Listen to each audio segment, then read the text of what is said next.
আজ সকালের 14-এর ফটো ফ্রেমে থাকছে দক্ষিণ দিনাজপুরের মহকুমা শহর গঙ্গারামপুরের কটি দিঘি রয়েছে। এই দিঘি দুটির ঐতিহাসিক গুরুত্ব কি রয়েছে, দিঘি দুটি কেন নদীর মতো আকৃতির, একটি দিঘিকে কেন ধল দিঘি বলে, দিঘির পাশে কেন সুড়ঙ্গ করা হয়েছে, কোন আমল থেকে এই দিঘি দুটি দেখভাল করতেন তৎকালীন কোন সম্রাট, দিঘি দুটি ঘুরে বেড়াতে কতটা সময় লাগতে পারে, এসবই তুলে ধরবে আজ সকালের 14-এর ফটো ফ্রেম। এবারে আমরা ক্যামেরা ঘোরাবো গঙ্গারামপুর শহরের দিকে। দক্ষিণ দিনাজপুর জেলায় সাকুল্যে 7টি দিঘি রয়েছে, যার মধ্যে দুটির অবস্থান জেলার মহকুমা শহর গঙ্গারামপুর শহরে অবস্থিত। একটির নাম কালদিঘি এবং অন্যটি ধলদিঘি। এই ধলদিঘির উত্তর পাড়েই অবস্থিত আতা শাহর দরগা। দক্ষিণ দিনাজপুরের গঙ্গারামপুর শহরেও বেশ কিছু দর্শনীয় স্থান রয়েছে, যা ভ্রমণে আগ্রহী মানুষের কাছে ঘুরে দেখার জন্য একদিন লেগে যাবে। সময় কাটানোর জন্য গঙ্গারামপুর শহর একটি আদর্শ দর্শনীয় স্থান। আশেপাশে রয়েছে বেশ কিছু রাত্রি যাপনের জন্য হোটেলও। কলকাতা থেকে বালুরঘাটগামী যে কোনো রেলগাড়িতে চেপে গঙ্গারামপুর স্টেশনে নামতে পারেন আগ্রহী মানুষেরা। সেই সঙ্গে সরকারি বেসরকারি যে কোনো বাসে চেপে পৌঁছতে পারেন ভ্রমণে উৎসুক মানুষ।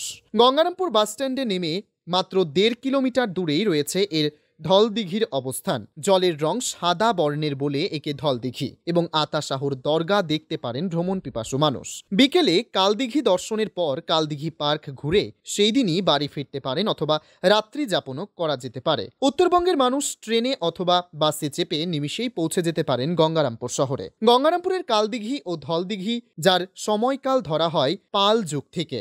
লোকমুখে রয়েছে এগুলি পুনর্ভবা নদীর পরিত্যক্ত অংশ।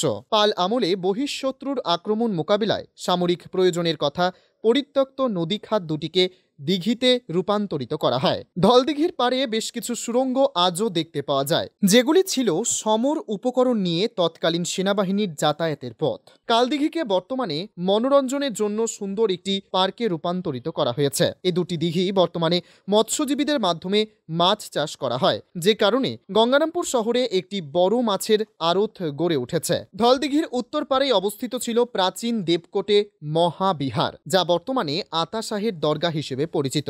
ইতিহাসবিদরা বলেন পাল রাজা ধর্মপালের আমলে এই বিহারটি নির্মাণ করা হয়। এখানে তুর্কি বীর বখতিয়ার খলজি বিজয় পতাকা উত্তোলন করেছিলেন। এরপর এটিকে মাদ্রাসায় রূপান্তরিত করা হয়। 690 হিজরি বংশে মৌলানা আতা শাহ এখানে এসেছিলেন। তার মৃত্যুর পর তাকে এই দরগার মধ্যেই সমাধিস্থ করা হয়। এটি যে প্রাচীনকালে একটি বৌদ্ধ বিহার ছিল তার বহু প্রমাণ আগেই মিলেছে।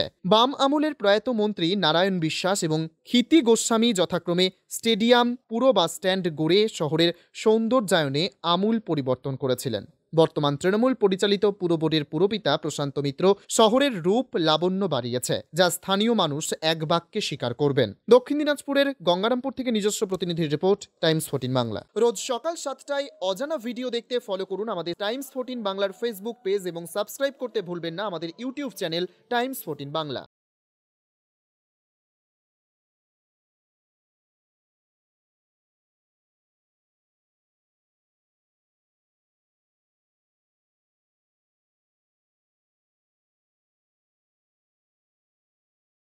সব মাই চায় মেয়েকে রাজরানীর মতন সাজাতে, সাজিয়ে তুলতে চায় সোনার গয়নায়।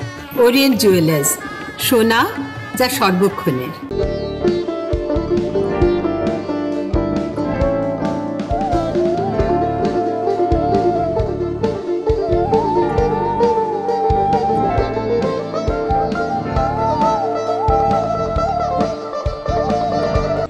আপনি কি চাকরির পরীক্ষার্থী?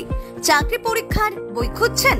তাহলে আজই চলে আসুন সৌরভ বুক অ্যান্ড ম্যাগাজিন সেন্টারে। এখানে BSc, WBCS, bank, rail, ICDS, nursing, ANM এবং জিএনএম সহ কেন্দ্রীয় ও রাজ্য সরকারের সকল চাকরির পরীক্ষার বই ও ম্যাগাজিন পাওয়া যায়। আমাদের ঠিকানা ঘড়িমোড়, মোহনবাটি, রায়গঞ্জ।